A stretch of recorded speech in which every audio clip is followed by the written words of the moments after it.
Hello everyone, welcome back to SR classes. This is Rajan Kumar, your social science faculty.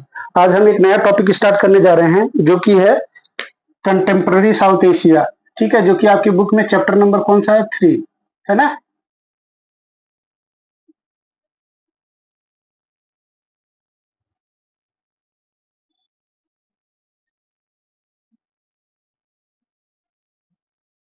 Contemporary south Asia, ये आपका chapter number 3 है।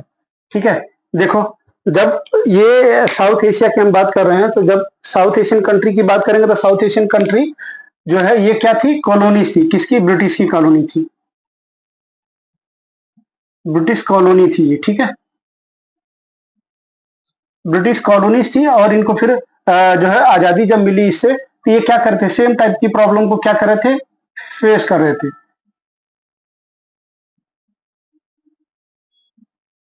Same type की problem को क्या कर रहे थे? फेस कर रहे थे, है ना।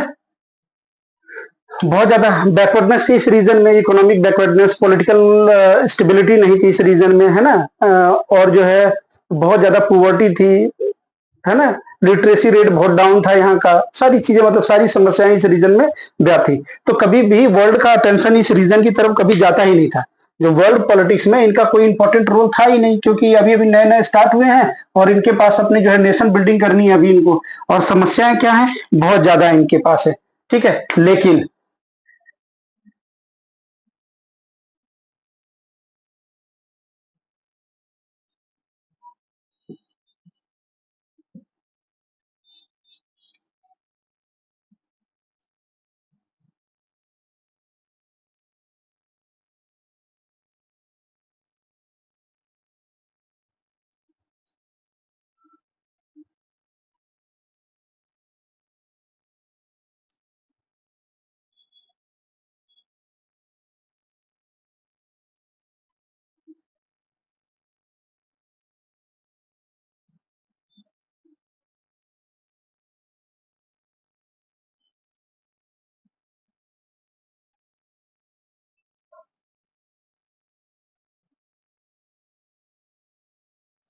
लेकिन जब इंडिया और पाकिस्तान ज्वाइन करते हैं किसको?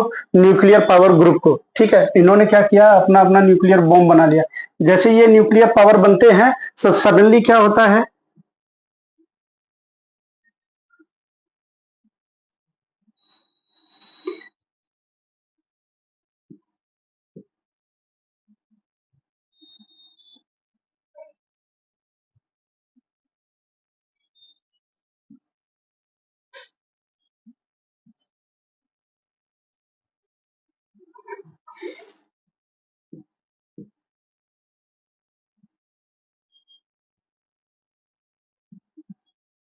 सडनली ये रीजन क्या होता है? ग्लोबल अटेंशन में आता है, मतलब दुनिया का ध्यान क्या होता है? इस रीजन की तरफ आता है।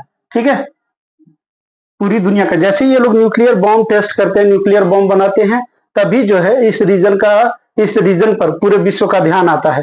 ठीक है, अब इस रीजन की बात करें तो क्या था? Various kind of conflict. इस रीजन में क्या थे?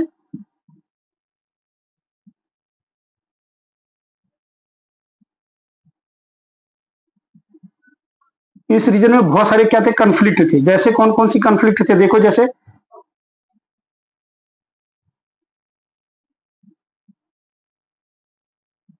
बॉर्डर शेयरिंग डिस्प्यूट, है ना। बॉर्डर के बंटवारे को लेकर क्या था? इनके बीच में डिस्प्यूट था। सेकंड देखो किसको लेकर था?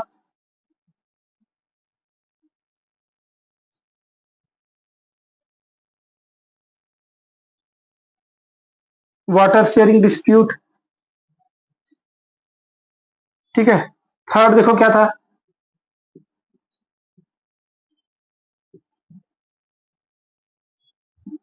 Insurgency. Fourth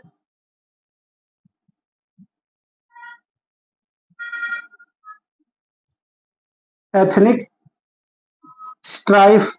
fifth resources sharing को लेकर। ठीक है, किसको लेकर? रिसोर्सेज शेयरिंग को लेकर। इस रीजन में क्या थे? बहुत सारे डिस्प्यूट थे। जितनी भी इस रीजन की कंट्री थी, किस रीजन की? साउथ एशियन कंट्रीज के बीच में क्या थे? ये सारे डिस्प्यूट थे, ये सारे कंफ्लिक्ट थे। बॉर्डर इश्यूज था। ठीक है, कोई जो बॉर्डर जो डिस्ट्रीब्यूशन हुआ था, जो शेयरिंग हुई थी, वो क्लियर नहीं थी। ठीक है, तो इसकी वजह से क्या होता था, हमेशा आपस में लड़ते रहते थे वाटर शेयरिंग को लेकर। जैसे हमारे देखो इंडिया और पाकिस्तान के बीच में जो है इंडस वाटर ट्रीटी हुई है ना। वो इसीलिए हुई है ताकि इस वाटर को प्रॉपरली जो है दोनों देश बराबर बराबर अपना बांट सके। जो भी शेयरिंग, जो भी उन्होंने डिसाइड किया कि हाँ भाई 60-40 है ना, 50-50 या जो भी डिसाइड हुआ है, तो उसके आधार पर ये उस वाटर को क्या करेंगे, आपस में शेयर कर लेंगे। ठीक है, इंसर्जेंसी, बहुत ज्यादा विद्रोह है इस रीजन में। ठीक है, एथनिक स्ट्राइक जो है आपका, जातीय संघर्ष है इस रीजन में। रिसोर्सेज की शेयरिंग को लेकर क्या है, इनके बीच में कन्फ्लिक्ट है। अब ये सारी सिचुएशन मिलकर क्या करती है, इस रीजन को क्या कर देती है, टर्बुलेंट में डाल देती है। ठीक है, ये पूरा जो है मिलकर ये सारे जो है इस रीजन को क्या कर देता है, बहुत ही ज्यादा टर्बुलेंट पहुंचाता है, बहुत ही ज्यादा क्या है, खतरनाक सिचुएशन में पहुंचा देता है। ठीक है, लेकिन इन सब के बावजूद भी कुछ लोगों का ऐसा मानना है कि अगर ये सारे देश आपस में कोऑपरेट करें तो उसके बाद जो है ये आपका क्या हो सकता है, बहुत अधिक डेवलप कर सकता है। ये आपका इंट्रोडक्शन में है। ठीक है, इंट्रोडक्शन के पॉइंट है। ठीक है, लेकिन फिर भी बहुत सारे लोगों का ऐसा मानना है कि अगर इस रीजन के सभी देश आपस में कोऑपरेट करें, ठीक है, एक दूसरे का सहयोग दे, तो क्या हो सकता है, ये रीजन बहुत तेजी से डेवलप कर सकता है और वेल्थ को क्रिएट कर सकता है ना, काफी ज्यादा वेल्थ गेन कर सकता है। ठीक है, यहां तक बात समझ में आई। चलो अगला पॉइंट देखो क्या है।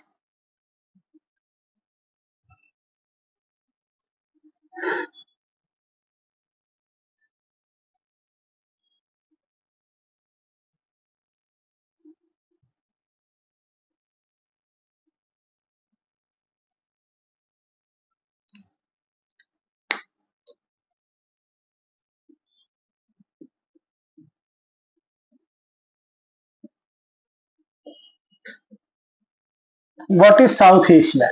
ठीक है, बेसिकली साउथ एशिया क्या है, अ ग्रुप ऑफ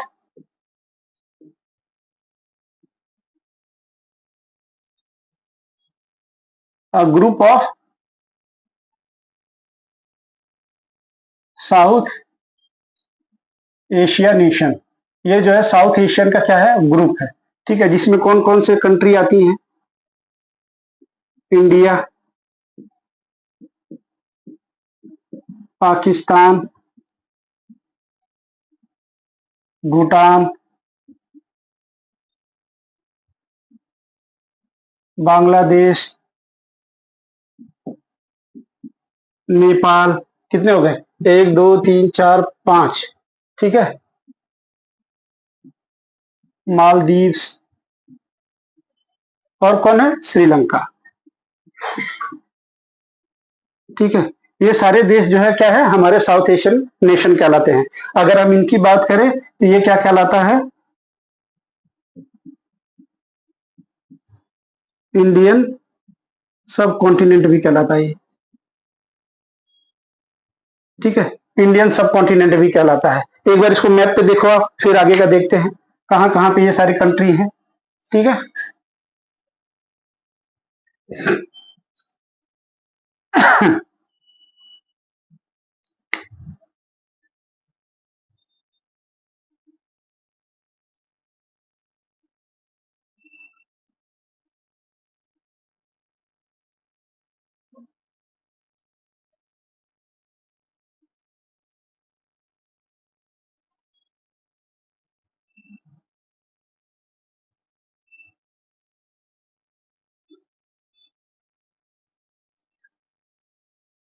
केवल समझने के पर्पज से बनाए हैं। ठीक है, ये है आपका इंडिया। ठीक है, यहाँ पे छोटी सी कंट्री है नेपाल, इधर है भूटान, यहाँ पर जो है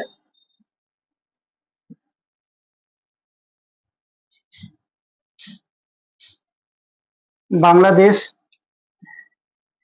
यहाँ पे है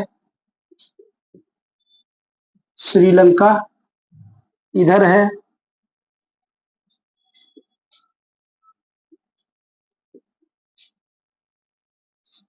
मालदीव। ठीक है, यहाँ है पाकिस्तान। ठीक है, देखो 7 कंट्री हो गए, इंडिया, पाकिस्तान, नेपाल, भूटान, बांग्लादेश, श्रीलंका और मालदीव। इन्हीं सातों कंट्री को ही मिला दिया जाए तो हम क्या कहते हैं, साउथ एशिया कहलाता है ये। ठीक है, जब आपसे पूछा गया है व्हाट इज साउथ एशिया, तो आप क्या लिखेंगे, Pakistan, India, a group of, सबसे पहले लिखेंगे a group of south Asian nation. ठीक है, साउथ एशियन नेशन में कौन कौन से हैं, पाकिस्तान है, इंडिया है, नेपाल है, भूटान है, बांग्लादेश है, श्रीलंका है, मालदीव है। और इसके साथ साथ देखो क्या चीजें हैं, कुछ इसकी कैरेक्टरिस्टिक्स भी हैं। अभी आते हैं हम लोग, इधर कौन है,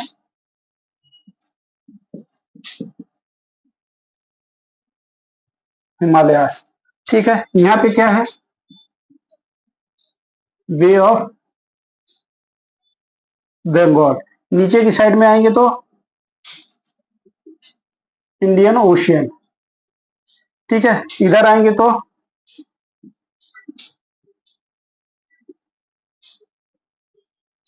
अरबियन सी। ठीक है, देख लो एक बार वापस से, साउथ एशियन नेशंस में कितने कंट्रीज हैं, टोटल 7 कंट्रीज है, 7 कंट्रीज ऑफ ग्रुप, जिसमें पाकिस्तान, नेपाल, भूटान, इंडिया, बांग्लादेश, श्रीलंका और मालदीव। ठीक है, अब अगर हम इस सब कॉन्टिनेंट की बात करें, इंडियन सब कॉन्टिनेंट की बात करें, तो आप इंडिया के ऊपर देखोगे तो हिमालय है। ठीक है, नीचे क्या है, बे ऑफ बंगाल है। बिल्कुल इंडिया के साउथ में चले जाओगे केरला साइड में, तो यहाँ पे आपको मिलेगा इंडियन ओशियन। इस साइड आओगे, गुजरात, मुंबई, महाराष्ट्र की साइड में आओगे तो अरबियन सी मिलेगा आपको। अब देखो ये जो इसकी लोकेशन है, ठीक है, ये लोकेशन क्या करता है, एक स्पेशल फीचर इसको प्रोवाइड करता है। क्या फीचर प्रोवाइड करता है, अगर हम वर्ल्ड से कंपेयर करें इसको, तो आप देखोगे कि ये क्या करता है, पूरे वर्ल्ड से इसे जो है एक विविधता प्रदान करता है ना, बिल्कुल अलग बना देता है। देखो कौन कौन से पॉइंट है।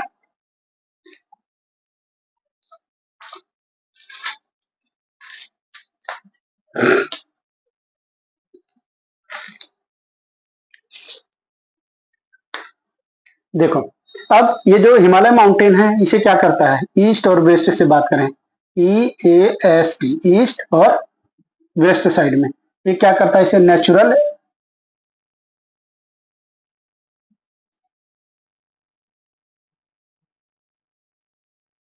नेचुरल इंसोलेरिटी प्रोवाइड करता है।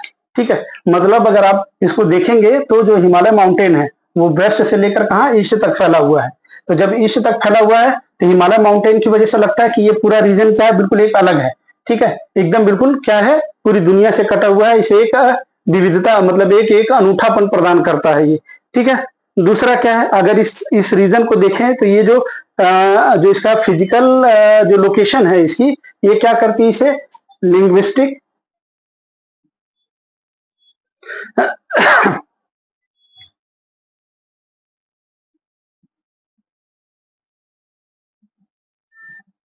सोशल, कल्चरल क्या प्रदान करता है, डिस्टिंक्टिवनेस प्रदान करता है। ठीक है,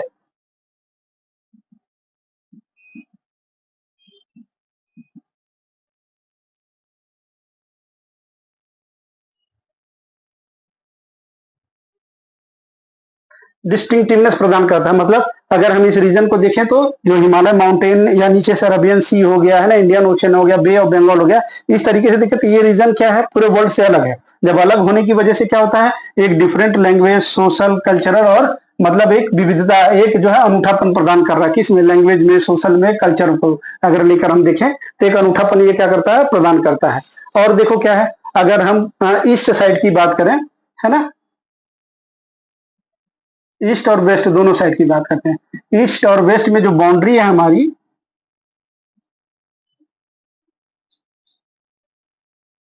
नॉट क्लियर। ठीक है, हमारी जो बाउंड्री है वो बाउंड्री क्या है, क्लियर नहीं है। ठीक है, क्यों क्लियर नहीं है, आप देखो, जैसे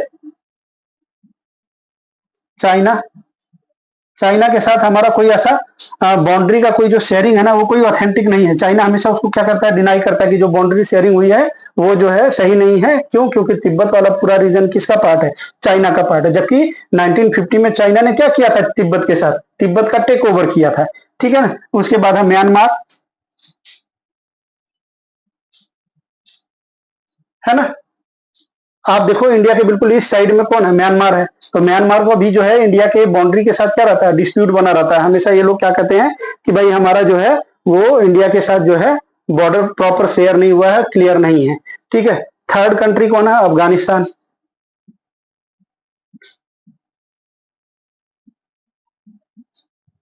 ठीक है। अभी देखो क्या है, अब जब हम लोगों ने आजादी लिया था, जब हमें इंडिपेंडेंट मिली थी, तो जम्मू एंड कश्मीर क्या था, एक इंडिपेंडेंट स्टेट था। ठीक है। लेकिन वहां के जो किंग थे, राजा हरि सिंह, वो इंडिया में मिलना चाहते थे। अगर पूरा का पूरा जम्मू एंड कश्मीर अगर इंडिया का पार्ट होता, तो इंडिया की बाउंड्री किसके साथ शेयर करती, अफगानिस्तान के साथ बॉर्डर शेयर करती। ठीक है। लेकिन क्या हुआ कि उसके कुछ पार्ट पर जो है पाकिस्तान ने जो है कब्जा कर लिया, ऑक्युपाई कर लिया। ठीक है। तो पाकिस्तान के ऑक्यूपेशन की वजह से जो है अब इंडिया की डायरेक्ट बाउंड्री जो है अफगानिस्तान के साथ शेयर नहीं होती है, बल्कि किसकी होती है, पाकिस्तान की होती है। तो इंडिया हमेशा ये क्लेम करता है कि जो पीओके वाला, मतलब जो पाकिस्तान के कब्जे में कश्मीर का हिस्सा है, पीओके बोलते हो गया है ना। पीओके का मतलब हो गया पाकिस्तान ऑक्युपाइड कश्मीर। ठीक है। तो ये वाला रीजन हमेशा इंडिया क्लेम करता है कि ये हमारा है। तो जब अगर ये कभी भी इन फ्यूचर अगर मान लो ये इंडिया का पार्ट बनता है, तो ये बाउंड्री किसके साथ शेयर करेगा, अफगानिस्तान के साथ शेयर करेगा। तो पाकिस्तान इंडिया के बीच में जो है बाउंड्री डिस्प्यूट बना हुआ है। इसीलिए कहा गया ईस्ट और वेस्ट में जो है बाउंड्री नॉट क्लियर, जो बंटवारा हुआ है बाउंड्री का, जो डिसाइड हुआ है कि हाँ भाई ये इंटरनेशनल बाउंड्री, इधर से पाकिस्तान, यहाँ से इंडिया, या इधर से चाइना, यहाँ से इंडिया, है ना। तो वो क्या क्लियर नहीं है। इस वजह से क्या है, इस रीजन में हमेशा डिस्प्यूट बना रहता है। ठीक है। अब देखो इस रीजन में इतना ज्यादा जो है डाइवर्सिटी होने के बाद, इतना ज्यादा कॉन्फ्लिक्ट होने के बावजूद भी इस रीजन के बारे में कहा जाता है कि our is a region where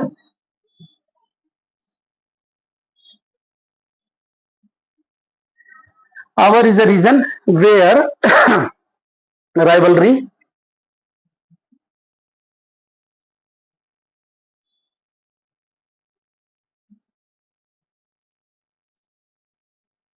rivalry and goodwill, hope and despair. ठीक है। म्यूचुअल सस्पिशन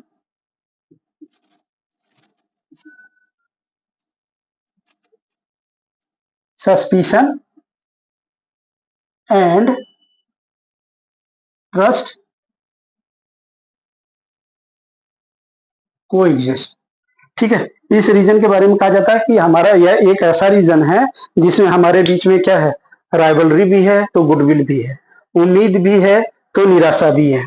ठीक है। इसका मतलब निराशा, डिस्पेयर का मतलब म्यूचुअल, एक दूसरे के ऊपर हम संदेह भी करते हैं और एक दूसरे के ऊपर हम क्या कर सकते हैं, विश्वास भी करते हैं। इस प्रकार से ये कोटेशन आप याद रखिएगा। ठीक है। Our region is a our is a region our is a region where rivalry and goodwill, hope and despair, mutual suspicion and trust coexist. ठीक है। ये किसके बारे में कहा जाता है, साउथ एशियन नेशन के बारे में कहा जाता है। ठीक है। आई होप कि आपको यहाँ तक का वीडियो समझ में आया होगा। ठीक है। अगर कोई डाउट है तो कमेंट बॉक्स में आप अपना जो है डाउट जरूर डालिएगा। ठीक है। उसके ऊपर भी हम लोग डिस्कस करेंगे वीडियो में। ठीक है। देख लो एक बार फिर से, स्टार्टिंग से एक बार रिकॉल करो अपने माइंड में, जहां से हमने स्टार्ट किया इंट्रोडक्शन में। When India Pakistan join the group of nuclear power, जब इंडिया और Pakistan group nuclear power group को ज्वाइन करते हैं, suddenly this region become the attention of global attention. Suddenly जो है ये रीजन क्या हो गया, ग्लोबल अटेंशन में आया, पूरे विश्व का ध्यान इस रीजन की तरफ आया। अब इस रीजन में क्या थी, बहुत सारे क्या है, कन्फ्लिक्ट हैं। किस कौन कौन से कन्फ्लिक्ट है, बॉर्डर शेयरिंग को लेके कन्फ्लिक्ट है, वाटर शेयरिंग को लेके कन्फ्लिक्ट है। ठीक है। इंसर्जेंसी है, विद्रोह होते रहते हैं इस रीजन में, है ना। एथनिक स्ट्राइक है, जातीय संघर्ष होता रहता है। आपने क्लास 10th में पढ़ा होगा, पावर शेयरिंग वाला चैप्टर आपको याद करिए, उसमें एक केस स्टडी थी श्रीलंका की, है ना। तो वो भी है ना। जातीय संघर्ष होता रहता है इस रीजन में। और किसको, नेचुरल रिसोर्सेज के शेयरिंग को लेकर इस रीजन में पूरा क्या है, कंफ्लिक्ट बना हुआ है। और ये सारे कंफ्लिक्ट इस रीजन को क्या करते हैं, टर्बुलेंट में डाल देते हैं, है ना, मुसीबत में डालते हैं। ठीक है। उसके बाद का देखो क्या है, what is south Asia, group group of south Asian nation, जिसमें कितनी कंट्री है, 7 कंट्रीज हैं।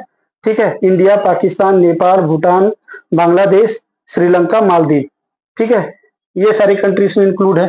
अब अगर उसकी हम लोकेशन की बात करें तो इसकी लोकेशन ऐसा है कि इसको जो है क्या करता है, एक अनूठापन प्रदान करता है। जैसे अगर हम नॉर्थ और ईस्ट की बात करें तो हिमालय माउंटेन है, ठीक है। और नीचे की साइड में अगर हम बंगाल की साइड में बात करें या बांग्लादेश के जस्ट नीचे बात करें तो वहां बे ऑफ बंगाल है। श्रीलंका और इंडिया के सदर्न पार्ट मतलब केरला तमिलनाडु की बात करें तो उधर इंडियन ओशियन है। उसके वेस्ट साइड में आ जाओ तो अरबियन ओशियन है। अब इस पूरे रीजन को अगर जब हम इसके फिजिकल लोकेशन को देखते हैं तो हमें दिखता क्या है कि ये जो रीजन है इन सभी लोकेशन की वजह से क्या है, इसे नेचुरल इंसोलैरिटी मिलती है। ठीक है, क्या मिलती है, इंसोलैरिटी मिलती है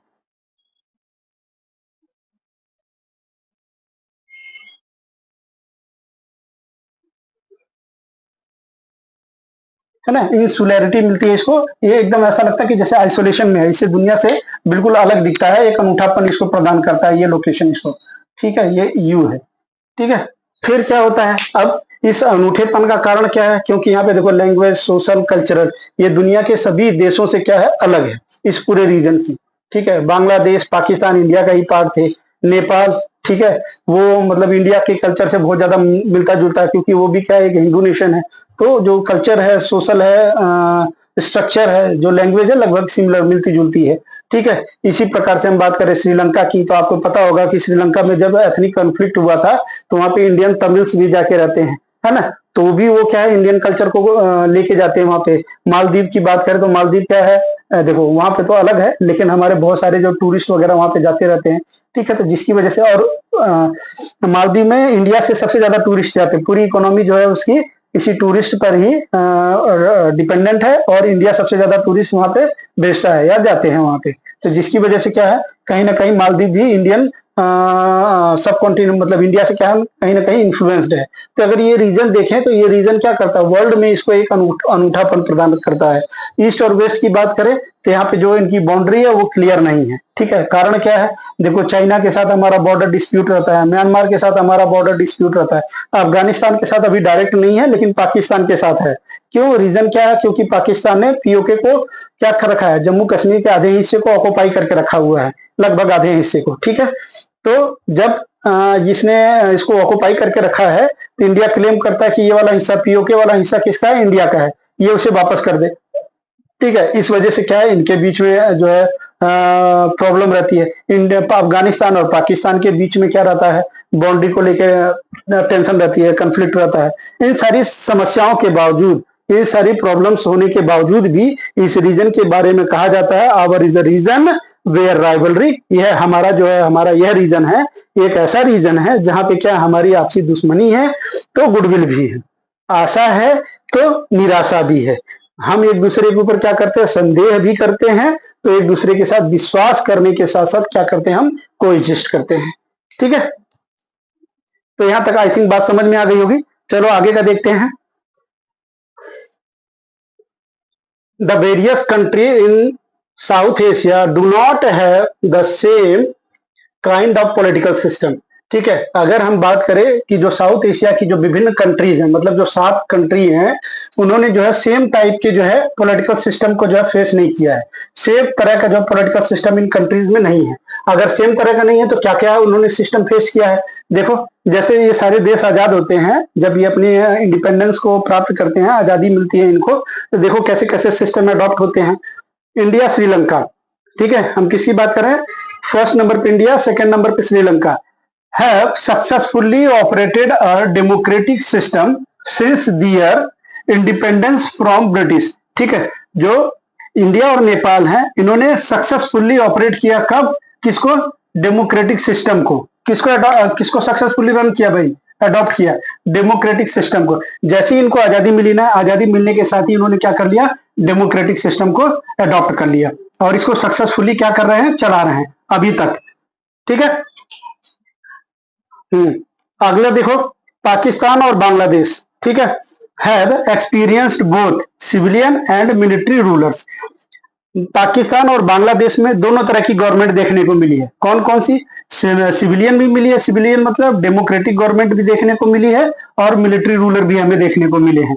ठीक है, Bangladesh remaining a democracy in the post cold war period. Bangladesh में क्या था? डेमोक्रेसी थी। जब हम कोल्ड वार की बात करते हैं, बांग्लादेश कब बना था? आपको याद होगा 1971 में, है ना? इसी समय पे इंडिया पाकिस्तान का वॉर भी हुआ था।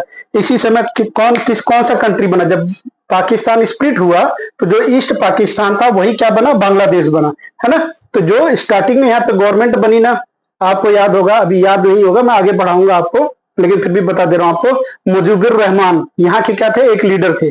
वहां पे इलेक्शन जब होता है तो मुजीबुर रहमान जो है मैक्सिमम सीटें जीत जाते हैं और उन्हें सप्रेस किया जाता है। इस सप्रेशन के बाद ही क्या हो गया? इन्होंने डिमांड कर दिया क्या करने की? एक अलग देश बनाने की, है ना?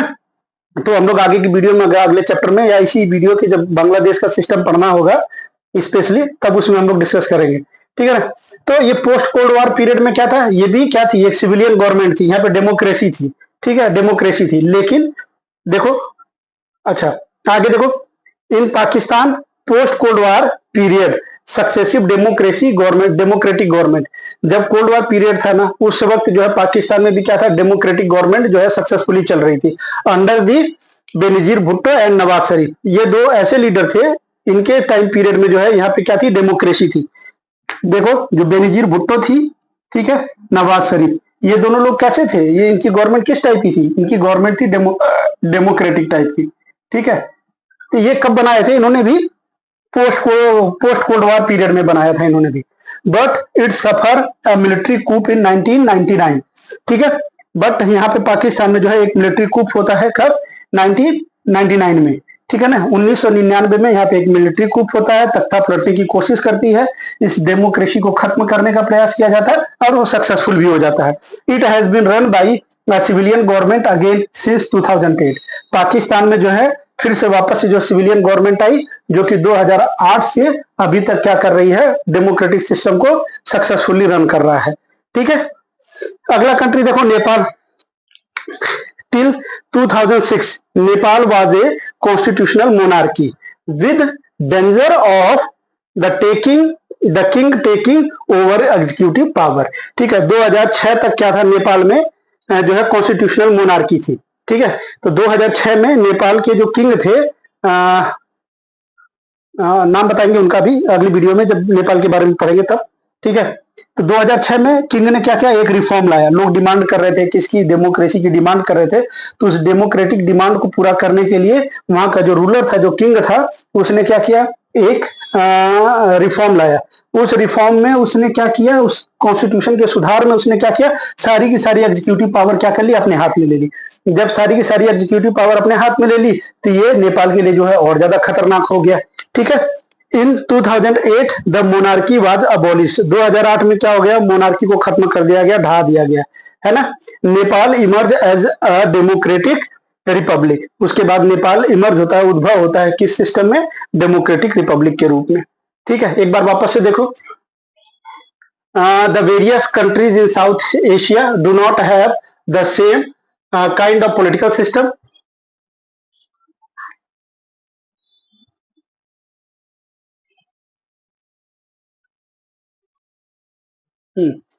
देखो, the various country in South Asia do not have the some same kind of political system. जो साउथ एशिया के जो देश थे वो एक ही तरह के जो है पॉलिटिकल सिस्टम को फॉलो नहीं करते थे, ठीक है। अगर एक तरह के पॉलिटिकल सिस्टम फॉलो नहीं करते थे तो क्या क्या ये फॉलो करते थे?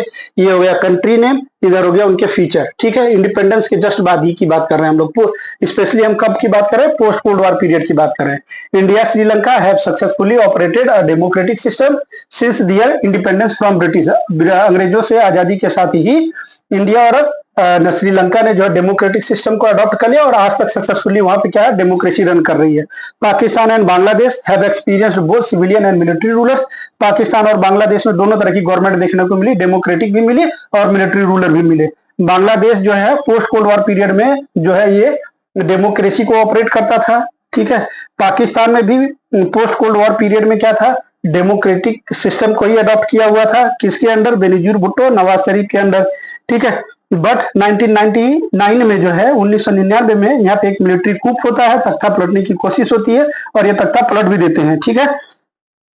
It has been run by a civilian government again since 2008। और यहाँ पे वापस से जो है सिविलियन गवर्नमेंट या डेमोक्रेटिक गवर्नमेंट बनाई गई, जो कि 2008 में बनी थी, और 2008 से लेकर आज तक जो है यहाँ पे जो है डेमोक्रेसी रन कर रही है। नेपाल देखो, till 2006 Nepal was a constitutional monarchy with the danger of the king taking over executive power. 2006 तक नेपाल में क्या था, कॉन्स्टिट्यूशनल मोनार्की थी, ठीक है। लेकिन लोगों की डिमांड, मतलब डेमोक्रेसी की डिमांड ने राजा को जो है कॉन्स्टिट्यूशन में थोड़े बहुत बदलाव करने का मौका दिया, ठीक है, या अवसर मिला उसको। तो जब राजा को ये मौका मिला, अवसर मिला कि भाई वो कुछ कॉन्स्टिट्यूशन में बदलाव करे, तो उसने क्या किया, सारी की सारी एग्जीक्यूटिव पावर अपने फेवर में कर ली, मतलब सारा का सारा कंट्रोल, एग्जीक्यूटिव कंट्रोल उसने क्या कर लिया, अपने हाथ में ले लिया। तो जब एग्जीक्यूटिव कंट्रोल सब उसके हाथ में आ गया, तो लोगों के अंदर क्या हो गया, और ज्यादा गुस्सा बढ़ गया, और ज्यादा विद्रोह हो गया, ठीक है। तो बाद में वो कैसे उसको हटाते हैं हम लोग अगले जब नेपाल का डिस्कस करेंगे तो उसमें बताऊंगा, ठीक है। इन 2008 द मोनार्की वाज अबॉलिश्ड। 2008 में नेपाल से मोनार्की को क्या कर दिया गया, अबॉलिश कर दिया गया है ना, वो उसे ढा दिया गया, गिरा दिया गया, खत्म कर दिया गया। And Nepal emerged as a democratic republic. और उसके बाद नेपाल जो है डेमोक्रेटिक रिपब्लिक के रूप में क्या हुआ, इसका उद्भव हुआ, ठीक है। यहां तक समझ में आ गया होगा। इसको नोट करते जाइएगा, आप लोग नोट करते जाएंगे ना तो आपको बहुत आसानी होगी एग्जाम टाइम में। देखो, Bhutan, Bhutan become a constitutional monarchy in 2008। 2008 तक जो है यहाँ पे क्या था, कॉन्स्टिट्यूशनल मोनार्की है, ठीक है। 2008 तक क्या अभी भी है यहाँ पे कॉन्स्टिट्यूशनल मोनार्की, ठीक है। Under the leadership of king it emerged as a multi party system. Monarchy के साथ ही साथ राजा की नेतृत्व में क्या हुआ, भूटान जो है मल्टी पार्टी सिस्टम यानी डेमोक्रेसी को भी क्या करता है, अडॉप्ट करता है। किंग तो रहेगा ही रहेगा, साथ में क्या रहेगा, डेमोक्रेसी भी रहेगी, ठीक है। पॉलिटिकल पार्टीज इलेक्शन होंगे वहां पे, और सब इलेक्शन में कंपटीशन करेंगे, जो जीतेगी उसी गवर्नमेंट बनती है, ठीक है। मालदीव का देखो, Maldives is a island nation. Maldives क्या एक द्वीपीय देश है। यहाँ पर सल्तनत थी, कब तक, टिल 1968 तक। 1968 तक यहाँ पे सुल्तान हुआ करते थे ना, तो जिसे हम सल्तनत भी कहते हैं। तो सल्तनत या सुल्तान यहाँ पे रूलर थे, है ना, वो रूल किया करते थे। when it was transformed into a republic with presidential form of government. यह अपने आप को बदलता है, ट्रांसफॉर्म करता है किसमें, एक रिपब्लिकन कंट्री में, ठीक है। और रिपब्लिकन कंट्री के साथ साथ ही जो फॉर्म ऑफ गवर्नमेंट थी उसने अडॉप्ट किया कौन सी, प्रेसिडेंशियल, ठीक है। इन जून 2005 इंट्रोड्यूस मल्टी पार्टी सिस्टम। 2005 में जो है मालदीव में क्या हो गया, मल्टी पार्टी सिस्टम को इंप्लीमेंट कर दिया गया, लागू कर दिया गया। वहां की एक जो पॉलिटिकल पार्टी है जिसे मालदीव डेमोक्रेटिक पार्टी भी कहते हैं, शॉर्ट फॉर्म में है एमडीपी। इस पॉलिटिकल पार्टी का क्या था, डोमिनेंस था, कहां पर, इस आइलैंड नेशन में, मतलब मालदीव में, ठीक है। जितने भी पॉलिटिकल अफेयर था उसमें ये क्या करता था, बहुत डोमिनेंट पार्टी थी ये।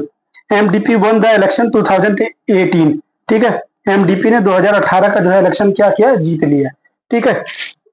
अब एक आपका क्वेश्चन है, आपके लिए क्वेश्चन है कि प्रेजेंट टाइम में मालदीव में किस पॉलिटिकल पार्टी की गवर्नमेंट है और मालदीव के प्रेसिडेंट का नाम क्या है, ठीक है। इस क्वेश्चन का जवाब जो है आप कमेंट बॉक्स में सेंड करिए, ठीक है, कमेंट बॉक्स में मेंशन करिएगा, ठीक है। अगर आपको आज की वीडियो पसंद आई है, लेक्चर समझ में आया है, तो वीडियो को लाइक करें, शेयर करें, सब्सक्राइब करें। Thank you.